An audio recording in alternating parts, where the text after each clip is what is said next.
Welcome to another deep dive. Have you ever found yourself just completely overwhelmed? Maybe, physically drained, feeling alone, or even just crushed by your own choices? It's a really human place to be. But what if some ancient wisdom could actually help guide us through that? Today we're doing a deep dive into, well, one of the rawest pieces of writing about suffering and hope I know. Psalm 38, our mission. To unpack its powerful message, and then, crucially, see how its insights can strengthen our trust, our relationship with God, especially, in our modern lives. Okay, let's dive in. It's so true. The feelings in Psalm 38, they're incredibly relatable thousands of years later. It's not just history.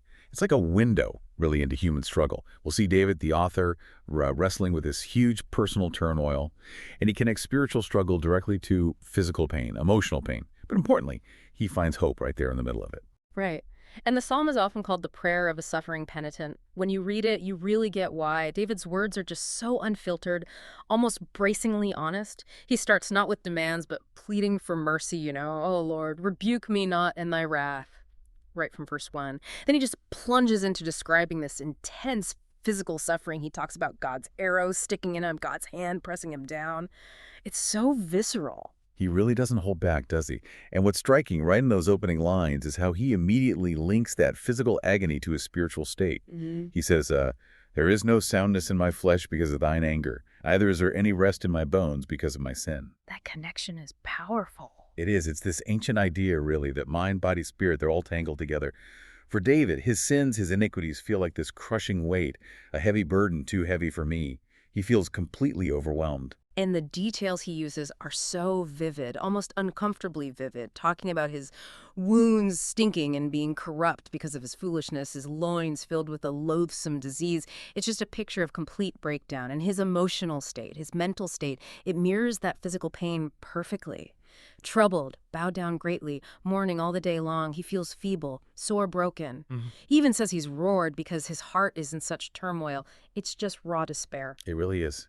And then on top of all that internal pain, he describes this profound isolation, which just makes everything worse, He says, my lovers and my friends stand aloof from my sore, and my kinsmen stand afar off. Oh, that's brutal. Yeah, imagine feeling that awful, and then the people closest to you just back away. Yeah. And adding to that, he's got enemies actively working against him. They also that seek after my life lay snares for me.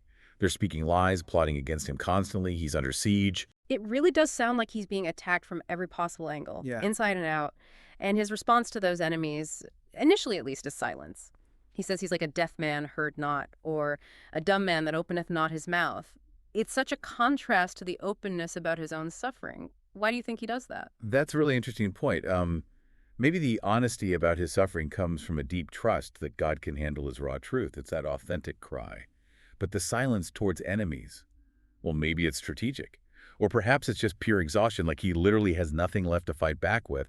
But what's fascinating, truly fascinating here, is even in that state, even with the silence, David says in verse 9 that his deepest desires, his groanings, they are known to God.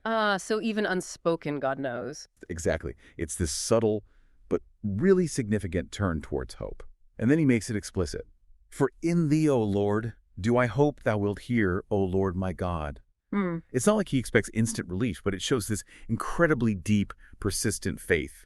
God is still where he turns, and he finishes with that desperate yet trusting plea, forsake me not, make haste to help me, O Lord, my salvation. This really nails the penitential part. He's not just complaining. He sees a link between his actions and his pain, and he's seeking restoration with God, not just an end to the suffering itself. His hope is in God's response. That difference between seeking relief and seeking restoration, yeah, that changes everything. Yeah. So, okay, moving beyond David's specific, very intense story, what are the enduring truths here? The ancient wisdom Psalm 38 offers us now. What's the real deep dive takeaway? Well, I think the first piece of wisdom is something profound, but maybe easy to miss. Sin, spiritual struggle, it affects the whole person. David's words, no soundness in my flesh, no rest in my bones because of my sin, they aren't just metaphors. The psalm connects spiritual disobedience not just to feeling bad emotionally, but to actual physical distress. This ancient view saw people holistically, mind, body, spirit, deeply connected. Guilt wasn't just in the head, it could show up in the body.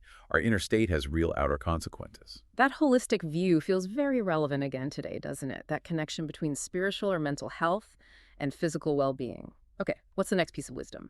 The second one is that owning your part, owning your wrongs, is really the first step towards any kind of healing or restoration. David's confession, "For I will declare mine iniquity, I will be sorry for my sin," it's incredibly courageous. He doesn't blame others, doesn't make excuses, he just owns it fully. And that shows humility, honesty as real strengths, not weaknesses. It's about facing reality, and that's what opens the door for change. It's not about wallowing, it's about acknowledging. That takes guts, especially when it's easier to point fingers. What's the third core wisdom here? The third, and this is huge, is that true faith can endure even when God feels distant, even silent. Think about it. David felt unheard, abandoned by friends, attacked by enemies. God seemed far off. But he didn't give up. He stayed right there in that difficult place and kept praying, "Forsake me not, be not far from me." It shows us that suffering, or even just the feeling that God isn't answering, doesn't mean God has actually left or stopped caring. It means God is still the one to turn to, especially in that anguish. Faith isn't always about feeling good or getting clear answers right away. Sometimes, maybe often, it's about persistence. Just keep turning towards God even when it feels like you're talking into the void. That's how trust deepens, paradoxically.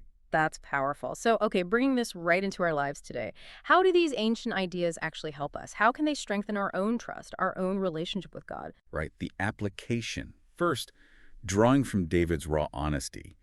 Let yourself feel the weight of your choices, the real discomfort, but don't get stuck in it. Psalm 38, with its graphic details, it's like an invitation to confront the sometimes ugly reality of our inner pain and where it comes from. Not to minimize it, not to intellectualize it away. David models that brutal honesty, but then he moves towards hope. So honest confrontation is step one, absolutely vital, but it's not the end goal. It clears the ground for healing and rebuilding trust.